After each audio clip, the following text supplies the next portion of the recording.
За сайн байна бүгд өдрийн төргий. Өдрийн дугаараараа мэдээ хэлбэртэй сүүлийн 7 хоногдод гарсан том зарлалууд Хималагийн салбарт гарсан шинэ нээлтүүд модельүүдийн талаар өгье бодлоо. За хамгийн эхлээд Gemini 2.5 Pro энэхүү модель бол ялцчгүй дэлхийг бас шууруулад авсан тийм модель байгаа. Маш олон том үзүүлэлтүүд дээр нэлээд дээгүүр оноонууд авч орж ирсэн.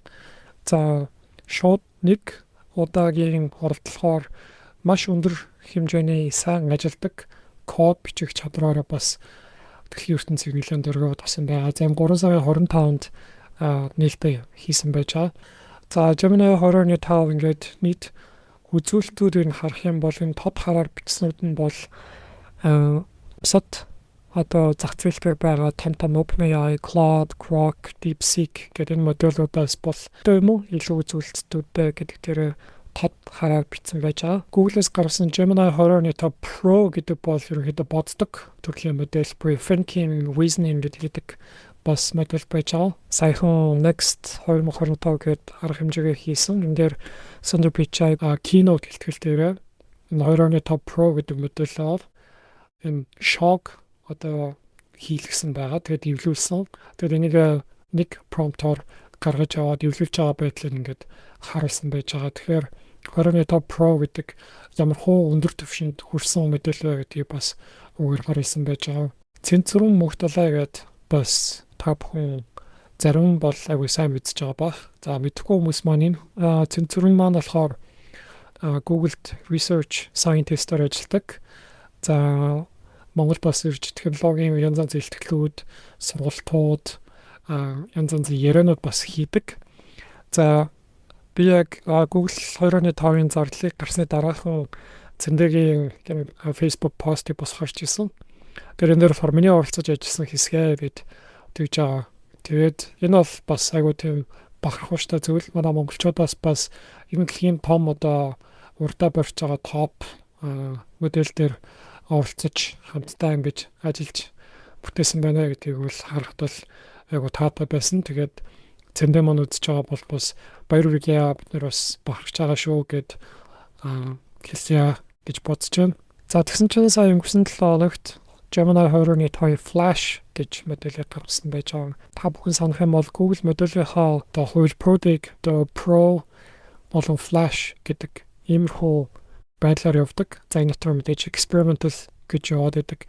Pro бол мэдээж нэлээд үнэтэй байдаг. Хүмүүс туршиж үздэг, антен авдаг. Гэхдээ үнэтэй байна ч юм уу да. Эсвэл хэтэрхий удаан байна гэж зах зээлийн шаардлага гарч ирэнгүүт араас нь flash гэж гарангуудаа энэ бол илүү хурдан, илүү хямдхан. Тэгтээ ер нь ойролцоо яг Pro-гийнхаа хэмжээнд хүрэхгүй ч гэсэн ингэж хангалттай өгч чаддаг гэдэг. Тэгэхээр нэг юм айгу дайггүй нэг бизнесийн циклийг модельийнхаа хувилбаруудаар бас тогтооод байна уу гэж хараад байгаа. За одоо энэ дээр бас ингээ харагдаж байгаа те.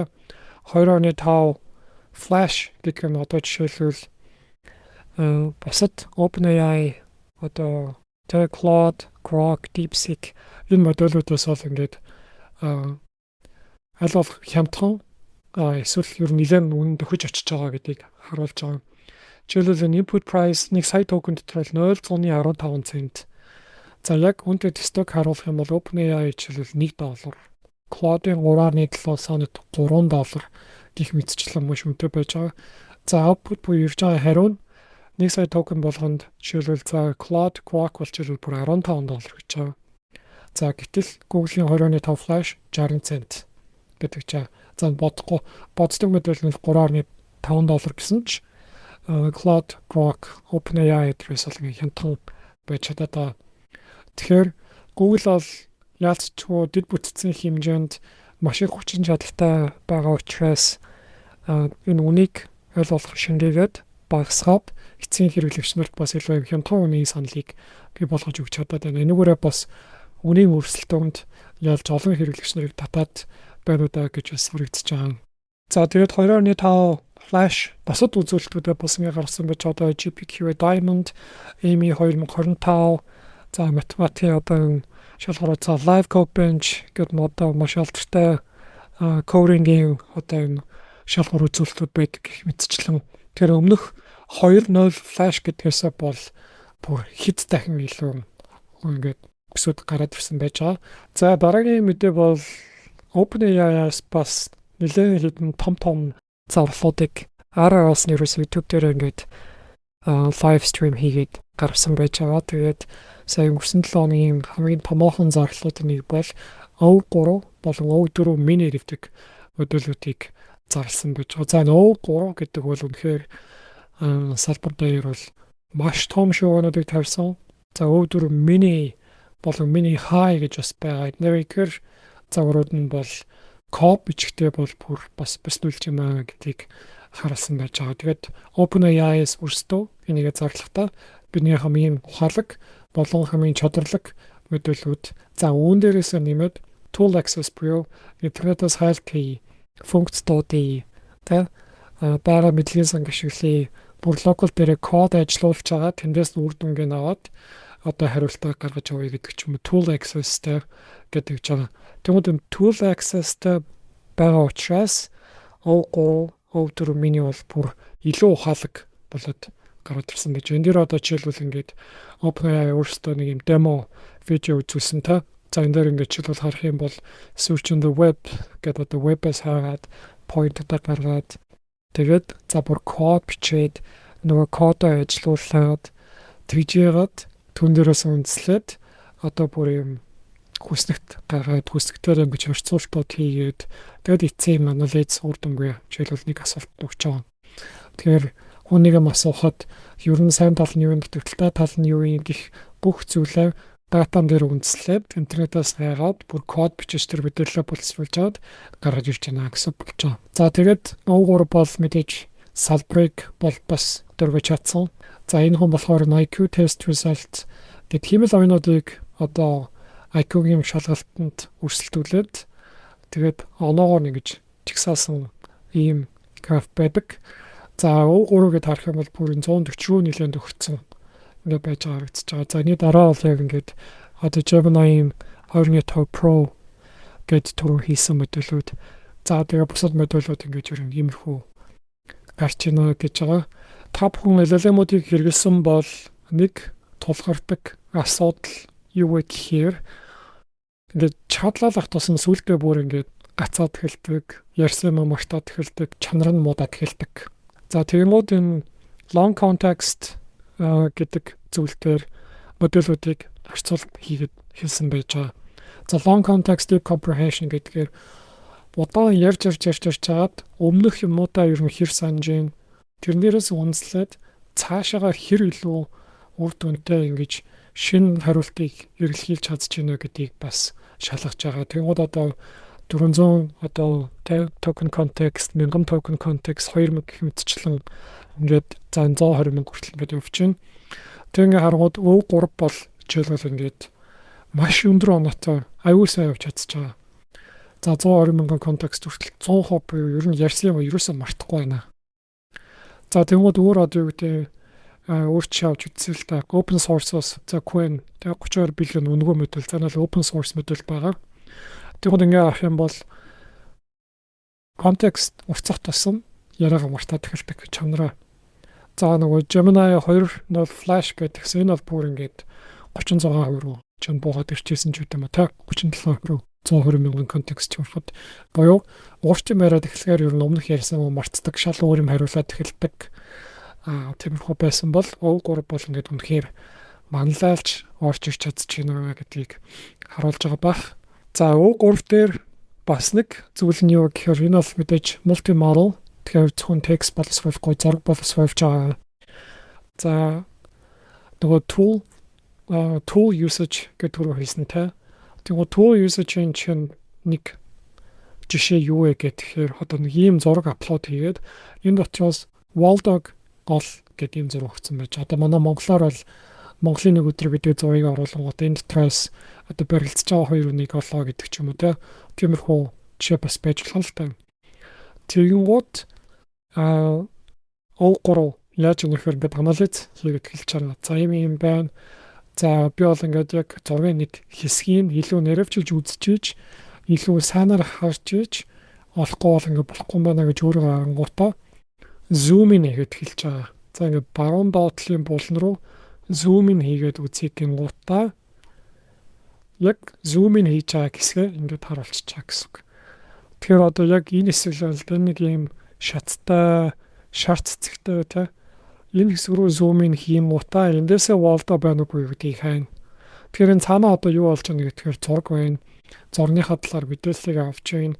Тэн дээрээс үндэслээд одоо юу хийх вэ гэдэгт дараалал тодорхойлж байна. Тэндээсээ за зум ин хийх хэрэгтэй нэг гутаа электрик координатуудаа аваад тэндээсээ зум инийг анализ хийж чинь гих мэдчихлээ. Энэ бол ингээд айгуу тийм гайхалтай шинэлэг яалтчгүй зүйл бол гарч ирж байна. Хүн байсан бол бас нэг тиймэрхүү байдлаар хайх байсан баг. За хаана нэг зүүн дэтлээс нэхэлт юм уу, баруун датлаас нэхэлт юм ингээл хайгалал байсан див. Тэгэхээр нэлээд ийм акцент төвшөнд очиж байна гэдгийг бас харж чадж байгаа байхаа гэж бодож байна. За үүний өмнөх нэг зарлалыг бас хийсэн байсан. Гэхдээ яалтчгүй энэ хийсэн зарлал нь ерөөхдөө юм салбарны одоо өдрө болгон баг энэ шин модулийн загварууд гарсан гэдэг мэдэн донд жоох ингээд саар мөчөөд төдийлөн олонний анхаарлыг авч чадаагүй өнгөрсөн нэг зарлал бол байсан. Тэрний үе гэхээр ChatGPT 4.1.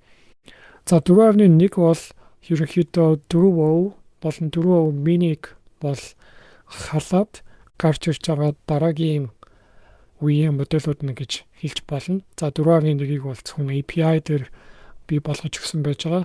4.1-ийн нэг онцлог зүйл нь бол 1 сая токен. За 1 сая токен гэдэг бол одооны хүртэл Google-с Gemini дээр л 1 сая хүртэлх токен дээр бол манай модулууд ажиллаж чадна гэж хэлдэг байсан бол OpenAI-с ингээд 4.1 гэдэг загвар дээр 1 сая хүртэлх токены контексттэй байна гэж гаргаж ирж байгаа нь бол бас нэлээд авууштай гоё зарлал болсон гэж харж байна. Тэгээд энэ зарлалаа мэдээж ингэж гаргасан.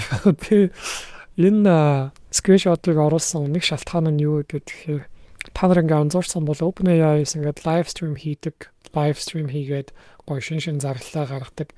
Тэгтээ нэг юм жижигхэн ширээний арт 4-5-аараа суучдаг.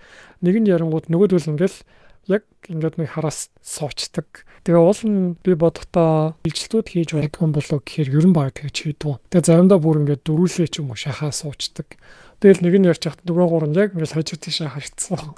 За энэ бол ингээд Sweep Bench гэдэг шалгуур дээр 4.1 ямар хөө үзүүлэлттэй гарч ирсэн байдгийг харуулж байгаа. За Sweep Bench Verified гэдэг нь яадаг вэ гэхээр тухайн модульд нэг code repository-гууд нэг юм асуудал байна гэж хэлээд тэгээд энэ модуль нь тухайн асуудлыг шийдэх code generate patch үүсгээд тэгээд тэр нөгөө нэг асуудлыг шийдэж чадчих нүггүй гэдгийг гарч үзээд энэ шалгуурыг гаргадаг гэсэн үг хуваалцсан байж. Энэ дээр ингээд харах юм бол 4.1, 3.1, 4.5 ер нь ингээд бүгднээс нь илүү болоод гараад ирсэн байж байгаа. Тэгэхээр дэлхийд 4.1 бол зөвхөн API-д байгаа гэсэн үг. За тэгээд бидсэн чинь Anthropicus бас зүгээр сонсонгүй. Anthropicus 4.15-нд research гэдэг одоо feature гаргасан байж байгаа. Маш олон төрлийн төлөвүүд болон веб хагаад энэ дундаас нэлээд гүнзгий файлт судалгаа хийж гаргаж байна гэсэн үг байна. За тэгэхээр энэ дээрээс нэмээд таны өмнөөс имэйл бичих, календар очиж харах гэх мэтчлэн зөвлөдүүдийг бас хийж. Энэ бүхэн цаана Anthropicus сая өнгөрсөн 11 сард гаргасан MCP server гэдэг зүйлээр тулгуурлан ажиллаж байгаа.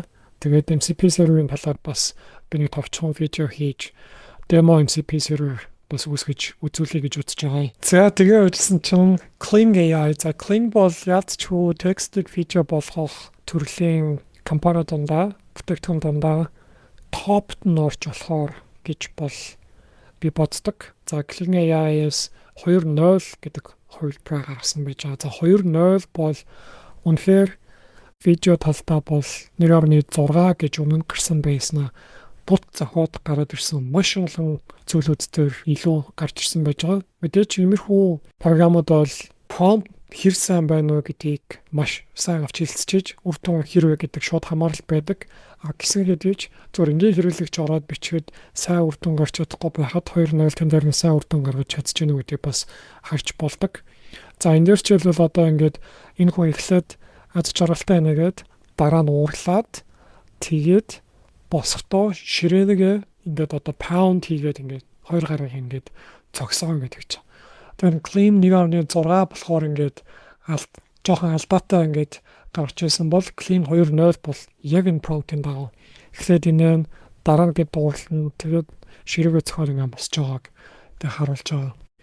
За энэ тэмхтэй дээр болохоор тийм time lapse бодлорын юмхтэйгээ сууж юм цаагаар ингээд хүмүүс явж гин. Тэгээд нэмэгтэй босоод дор жаргаж явах гэдэг ч юм уу тиймэрхүү prompt өгсөн гэж хахад 1.6 дээр бол энэ эргэн тойрнууд нь явж байгаа хүмүүс бол ингээд нэг юм гизэж яриад тэгтээ хурдан нэг юм гацаж ороод яваад байгаа жоохон санаа хэлбэрээр очирсан бол 2.0 бол бүр мегого smooth time lapse байдлаар ингэж орж ирж байгаа харагдаж байгаа. Тэгэхээр топ хүмүүс ийшээ ороод үзээрэй. Сонирхоод янз янзын prompt бас өгөөд үзээрэй гэж зөвлөх байна. За тэгээ байдсан чинь 4 сарын 17 хавцаа юу болсон бэ гэсэн чинь OpenAI гэдэг компаниас Windsurf code editor одоо ID-г $3 тэрбум үнэлгээтэй худалдаж авах яриа явж байна. Одоо шоу явж байна гэдэг мэдээ гарсан. Тэгээд ерөн салбар төрчөөр яад курсорыг одоо ингээд авахгүй Windsurf-ийг ингээд авч байгаа болоо гэдэг одоо шүүмжлэлтэй маягийн асуултад явсан. За тэгсэн чинь OpenAI Startup Fund гэж байдаг. За гарааны бизнесүүдэд хөрөнгө оруулдаг. Тэгээд тэднийхээс олон Anysphere буюу энэ курсорыг одоо бүтээсэн Anysphere гэдэг компани бол ингээд аль хэдийн хөрөнгө оруулалт хийсэн байсан учраас курсорыг ингэж худалдаж авах яриа бол 2024 онд л явсан. Тэгээд энэ оны ихэр бас танаа ингээд худалдаж авъя л та гэдэг яриа явсан боловч тэр нь бол ямар нэг үр дүнд хүрээгүй. Харин оронд нь курсорыг одоо бүтээсэн Anysphere гэдэг компани өөрсдөө дахин хөрөнгө оруулалт босгоод $10 тэрбум үнэлгээнд хүрэхийн тулд хөрөнгө оруулалт босгох гээд явж байгаа гэдэг бас тийм яриа байна. Тийм учраас OpenAI Windsurf-ийг 3 тэрбум доллараар худалдаж авах яриа явж байна гэдэг тийм мэдээ бол гарсан. За OpenAI яалтчгүй ийм ID руу бол орох нь бол тодорхой. Яг л одоо Cursor байна, Windsurf байна, VS Code одоо энэ модулууд руу дуудлага хийгээд тэгээд хөгжүүлэгч нарт энэ кодыг наашин цааш нь болгох тиймэрхүү юм болж байгаа. Гэтэл саяхан бас та бүхэн харсан бол Firebase Studio гэдэг гарсан. Бүр pure web, 100% web, дотор нь ID ажиллаад цааталтаа Gemini модулыг буудаад ганцхан prompt өгөхөд бүтэн код application бичдэг. Жинхэнэ vibe coding гэдэг зүйлийг бол гаргаад ирсэн байж байгаа. Тэгэхээр тэр зах зээл рүү орохын тулд OpenAI өөрсдийн гэсэн юм одоо ID-ийн зах зээл рүү орж өөрсдийнхөө модулийг цаана нь ингэж хүч болгон ашиглах юм бол нэлээд том зах зээл байна. Хөгжүүлэгч нарын зах зээл гэдэг бол асар том билүү байна гэж бол яалтч харж байгаа. Тэгэхээр Windsurf зарцуулах $3 тэрбум бол нийт хөгжүүлэгчдээс авах магадгүй 300 тэрбум долларын зах зээлийг тэлж бий болгож тэр билгоноос хуваалцахыг бол үгүйсгүй. Тийм учраас ийшээ бас зөрөгтэй орч авлаа гэж бодож байна. За тэгсэн чинь болоогүй OpenAI-с дахиад X, Twitter эсвэл Facebook-тэй төстэй өөрсдийн гэсэн social media platform бас ер нь хийгээд эхэлж байна гэдэг ийм яриа бас яваад гэсэн. За энэ бол гэхдээ мэдээж шинэ ярьсан яриа бол биш. Өмнө нь 2 сард одоо ингээд харах юм бол Sam Altman ийм твит хийсэн байсан. Okay, fine, maybe we'll do a social app. За бид нэр ингээд өөртөө social app хийчих штэ гэд. Тэр нь юунд хариу барьсан бэ гэхээр Mark Zuckerberg болон Meta-гаас өөрсдийн гэсэн Meta AI гэдэг app хийгээд OpenAI ChatGPT-ийг өрсөлдөх гэсэн байж байгаа.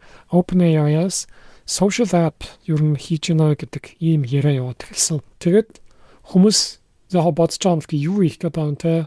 Одоо аль Facebook, Twitter гэдэг байхад юу их гэдэг X гэдэг байхад юу их гэдэг ангууд сайхан зураг хийдэг модель бол ингээд маш алдартай болоод Stable Diffusion босод зураг гарах модулуудтай бол ингээд бахимлалцтай өрсөлдөхөөс бүр илүүч байж болох ийм модель бол гарчлаа.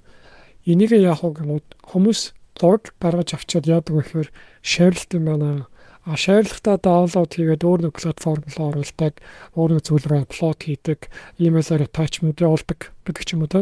Энийг social media болгоод тэр social media app нь хүмүүсийн хоорондоо ингэж гаргасан юмыг амархан шеэр хийж болдог. Энэ нь өөрөө дахиад шинэ зах зээлийг бий болгож тэлж болох юм шиг бас санагдуулаад байгаа. Эндээсээ буцаад OpenAI мэдээж дата сургалтын модулуудаас хийжүүлнэ. Тэгэхээр одоо энэ тэнд өөр газруудад ингэж яваад байгаа датануудыг худалдаж авч өөрсдөө модулийг сурахад асар их цаг зарцуулна, эсвэл нөтгөлж байгаа бол social media платформ үүсгэжүүл тэр дата нь өөрийнхөө платформ дээр generate хийгээд эхэлнэ. За тэрийг бол өөрсдөө ашиглаад модулоо сургаад явахад болохгүй зүйл байхгүй гэж харж байна. За X дээр тэгсэн чинь санахоо гэдэг feature-ыг өөрсдийнхөө Grok гэдэг модульд бас оруулж гисэн байж байгаа. Энэ бол 4 сарын 16. Ингээ харах юм бас 4 сарын дундуур одоо юу болчихвоо гэмээр зүгээр том компаниуд ерөөсө том модуль том feature-тэй зүгээр хараа байсан гараад ихээс нь team зүйл боллоо. За Grok бол яаж юм гэхээр өмнө нь таны асуусан бүх яриануудыг санаад тэрэн дээр чинь үндэслээд яг танд зориулсан одоо хариултыг өгөх боломжтой болж байна л гэсэн үг болж байгаа. Би тэгээд саяхан Grok-ыг хэрэглээд зөвхөн нэг ийм асуулт асууж үзсэн. За би ингээд X-ийн Twitter-ийн profile-ийг чинь надад bio бичээ юу? Би одоо ямар bio бичвэ гэсэн чинь та ийм компаниудад ингэж инженерээр ажиллаж ирсэн байна. Ийм ивентүүд хийжсэн байна.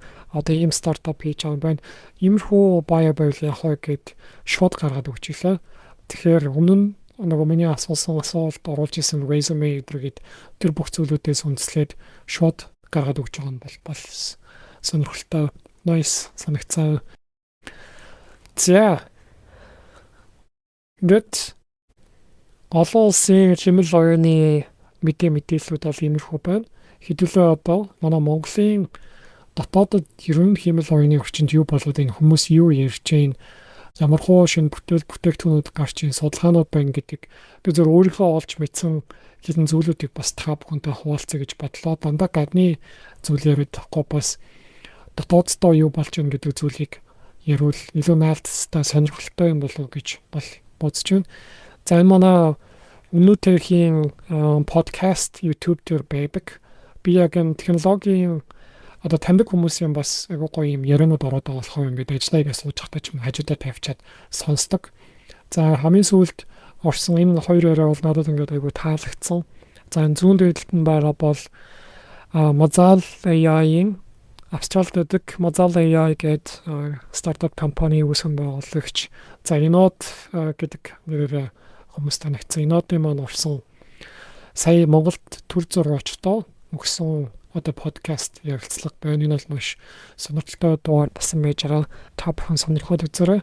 За баруун доотлолт нь болохоор манай Содогийн орсон подкастын дугаар байсан. За энэ болохоор ихэд ингээд инженер бэлтгэх талаар за өнөөдөр яг инженер сургалтууд энэ сургалтын агуулгууд тэгээд ер нь яг их сургуулийн одоо мэдлэг хэрэгтэй мүү хэрэггүй юм уу тэр critical thinking буюу яг тэгж одоо бодох тэр чадвар юм хаанаас авах хэрэгтэй юм бэ гэх мэтчлэн илүү юм академик талаас инженерийн талаас ер нь яаж бэлтгэхийн яаж сураад байгаа за ажил олгогч гэдэг талаас болон багш талаас ингэж бас харьцуулж харсан тийм гоё сонирхолтой нэвтрүүлэг болсон байсан хүмүүс сонирхоод үзээрэй. Тэгээд ингэж өнөөдөр хийhaa залууст болон сонирхолтой асуултууд асууж энэ нэвтрүүлгүүдийг хийж байгаа Тамирада бас амжилт хүсье гэж хэлье.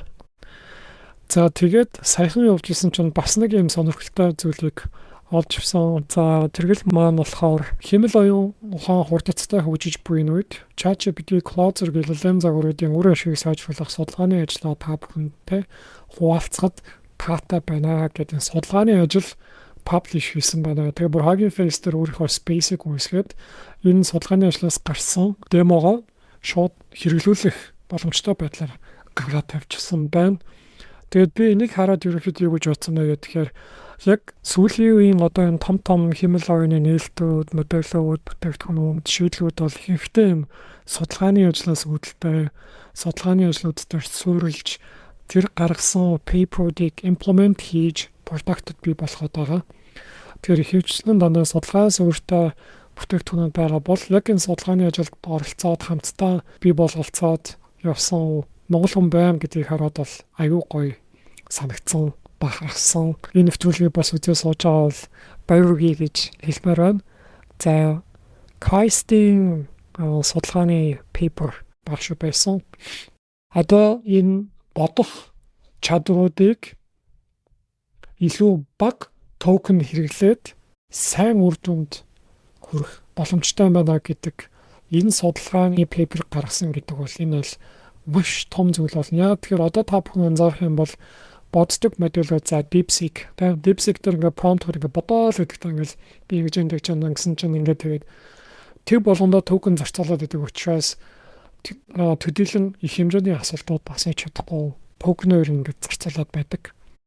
За тэгвэл тэр бодоод дуусж байгаа үр дүнг нь хിവэр нь үлгээгээд юм уу сайжруулад тэгтээ тэр зарцуулж байгаа токеныг багасгаж чадах юм бол энэ бол маш сайн одоо нээлт болж чадна гэсэн үг. Тэгээд энэ судалгааны пейперээр бол тэрийг хийж харуулж чадсан байна гэдгийг бол харж байгаа. За мэдээж Монголдоо бол баг 11 Labs за баг OpenAI-тай хэмжээнд бол яг энэ олон салбарууд руу орж бүтээгдэхүүн хийж байгаа. Чимээгүй за боловч софтынхаа маань цаана ба гэж бол би зөвсөн буруу санааг бол бодож байна. Тэгэхээр саяхан ороод ер нь эднийх маань юу хийж байгааг гэдээ харсан чинь нэг юм видео оруулсан байсан айгүй гоё сонирхолтой. Тэгээд нийт контент бүтээгчдэд зориулаад бас ингээд текст гаргаж аваад тэрийг уншуулад тэрийг хадмал бичүүлэхдээ видео контент гаргаж авч болно. Ердөө 3 ахын болгон гэд бас хийсэн байсан. За мэдээж ивүүнээр ороод ивүүн бол манай Монголын ганц LLM байж байгаа. Ивүүнээр ороод текст бичиж авлаа та. За тэрийг чимээгээр ороод аудио болгож уншууллаа. Тэгээд тэрийг subtitle байдлаар ингэж видеон дээр оруулаад тэгээд энийг ингэж уншуулах боломжтой шүү гэд sub chimega.com гэд энийг бол хүмүүс аягүй хэрэгжилж байгаа харагдсан сошиалтээр чимэгийн subtitle хэрэглээд видеон дээр ингэж текст оруулаад аудиотойгоо sync хийлгээд тэгээ нөө хүн ярихад ингэж яг текст нь sync хийгдсэн highlight болоод явдаг. Тэр нь бол гадны audio descript ч юм уу та ер нь гимхо dubbing хийдэг одоо платформуд бол зөндөө байдаг. Монгол хэл дээр бол за нэг тийм сангүй ажилтдаг 2-3 юм гадны application програмууд бол байдаг. За чимээгээ маань бол ялцчихгүй яг Монгол дата, Монгол текст дээр хамгийн их сайн сургагдсан учраас энэ дээр бол сайн ажиллаж байгаа хаа гэж бодож байна. За тэгээ бас нэг зүйл бол цэцэн гэдэг платформын бета хувилбар гарсан байж байгаа. За энэ дээр бол би өөрөө оролцож энэ платформыг гэж байгаа учраас манай бүтээгдэхүүн гэд ярьж болох. Тэгээд өмнөх дугаарууд дээр би бас хэдий дуудаад урьдчилсан хэмэл оюуны модулууд дээр монгол хэл гэдэг зүйл монгол хэл дээр support байна уугүй гэдэг зүйл нь олон улсын том шийдлүүд дээр бол дандаа дутагдaltaй байдаг. Тэн дээр бол voice бол ингээд бас маш том асуудал байсан. За үүн дээрээс нэмээд Монголд амьдарч байгаа хүмүүс бидний аав ээж өвөө эмээнээр за хөдөө орон нутагт байгаа одоо ахмадууд за хүүхдүүд төдийлөн технологи ашиглаж чадахгүй. Нэгдүгээрт технологи маш том барьертай. Хоёрдугаарт хэлний барьертай. Гадаад хэл бас хүн болгон мэдхгүй.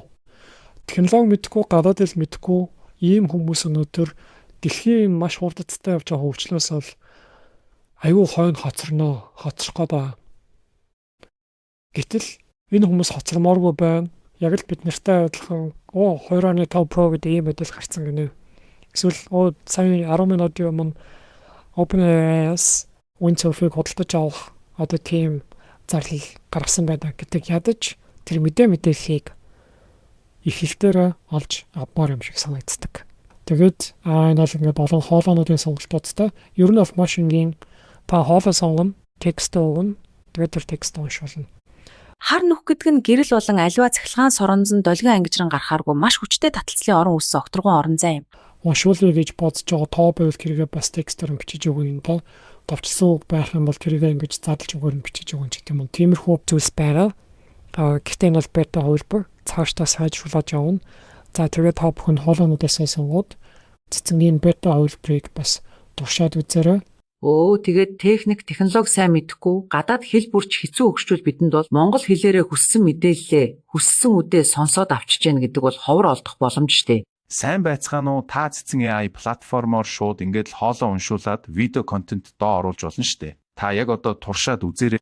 Бүтээлч оюуны эрэнгүүд ингээд л шууд видео гаргаад дээр нь бодит хүн шиг хоолоо уншуулж болж байна. Гайхалтай биш гэж юу? За энэ дээр бол API холбоотой бас удахгүй гарахаар төлөвлөж байгаа. Тэгэхээр mobile application хийж болно, web application, аудио ном уншуулдаг хүмүүс бол YouTube сувг нэгээд аудио ном уншуулад сувгаар гоё өсгөөд өргөжүүлээд хүмүүс татчих хийж болно. Хүүхдтэй үлгэр уншуулж болно. Тэгээ мэдээний сайтууд өдөр болгон хүмүүст ингээ видео гоё гэж voice message ч юм уу эсвэл ингээ бараа сонсч болдог тийм платформ Webback ч юм уу хийж болно. Тэгэхээр юм утсан платформ юм бета хөлбрийг туршаад үзээд саналаа хэлээрэй гэж бодож байна. Бета учраас цаашдаа асар их сайжрах боломжтой гэж харж байгаа. За, Facebook орохоор бас Mervin Chat гэдэг ийм нөгөө постууд, sponsored контентууд харагдаад байдаг.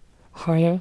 Тэгээд эднийхээ юу юм бэ гэхээр за хамгийн сүүлийн пост нь 3 сарын 22 гэж бол надад харагдсан. Тэгээд ийм зураг бүтээж чадна. Himalayan-ы ийм апыг ашиглаад бодлоо бодит болохоор гэсэн пэйжинг тэгэхээр аппликейшн татаж үзсэн. Ерөнхийдөө бол юм LLM за ChatGPT-тэй төстэй нэг интерфейстэй LLM цаанаа холбогдсон ийм wrapper төлөв болов гэж л анзаарчихсан. Мэдээж цаана нь юу ажиллаж байгаа гэдэг код руу орж хараагүй хүмүүст нь яг учраас сайн мэдэхгүй байна. Гэхдээ янз бүрийн нөө промптер бас ингэж тестэлж үзтiin шүү дээ. Ингээд цаана юу ажиллаад байна гэдэг шалгаж үзэж болдог. Тэгээд анзаархад бол цаана LLM-тэй холбогдсон тийм wrapper тийм application л багш байсан. Mervin Chat гэж бас манай ийм бүтээгдэхүүн барьсан байлаа. Та бүхэн Android, iOS дээр бас аппликейшнуудад сонирхоод үзэх бас боломжтой болов уу гэж харсан. Саяхан би бас нэг ийм Facebook group руу invite хийгдүүлээд яваад орцсон. Тийм болохоор Logic Himalayan data ухаан сонирхчдын group 8000 гишүүн бас богино хугацаанд эсрэг хурдан одоо ингэж үргэлжиж байгаа тийм group харагдсан. Тэгээд энэ дээр бол гэхдээ яг админууд маань бол юм итгэвтэй постод оруулаад байгаа харагдсан боловч яг гишүүд маань болохоор зөвхөн илүү буйсан байдалтай анзаарсан байдалтай байгаад байгаа юм гэж бас бодож байгаа. Гэхдээ энэ бол яг ийм Logic Himalayan data ухаан гэдэг чиглэл рүү зориулагдсан бас ийм Facebook group байгаа юм байна шүү. Тэр юушино бас ороод энэ хүмүүсээс суулж бас ярилцах боломжтой болов уу гэж бодож байна.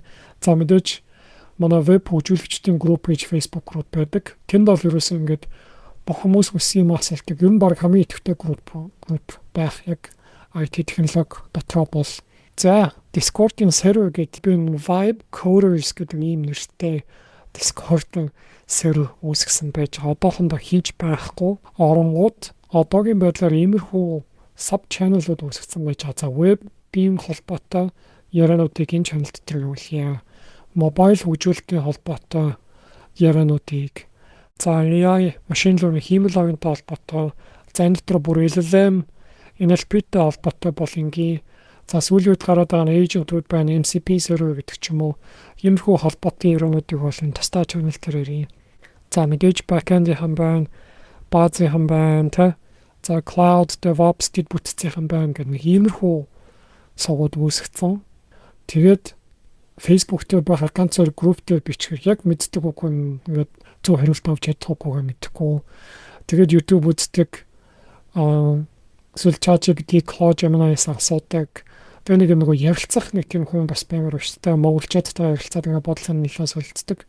Тэгэхээр энэ Vibe Coders гэдэг Discord-ийн channel бол ерөөсөл тийм л зорилттой. Саналаас үлдсэн гоё юм хийж аваад бол хоорондоо зарлаж хуваалцъя. Тэрэндээ биеиндээ фидбек өгөөл гэдэг тийм юм. Тэгээд бүх технологи сонирхдаг, технологи хөгжүүлдэг, технологи бүтээж байгаа, технологийн талаар боддог, технологийн бизнес эрхэлж байгаа. Ер нь энэ Himalayan сүүлийн үед болоод байгаа зүйл ирээдүйн хаашаа явж байгаа гэдэг энэ талаар яриа ярилцмаар байгаа хүмүүст зориулсан Vibe Coders гэдэг серверийг нээсэн байгаа шүү. Линкийг энэ YouTube видеоны доор оруулчих. Та бүхэн тэн дээр дараад join хийгээд ороод ирээрэй гэж хүсэж байна. За тэгээд энэ дугаараа таалан сууж тухлан сойрхсон Үзэгчид та бүхэндээ баярлалаа. Дараагийнхаа дугаараар уулзтлаа түр баяртай. Та бүхнийхээ ажилд сургуульд томоос том амжилт хүсье.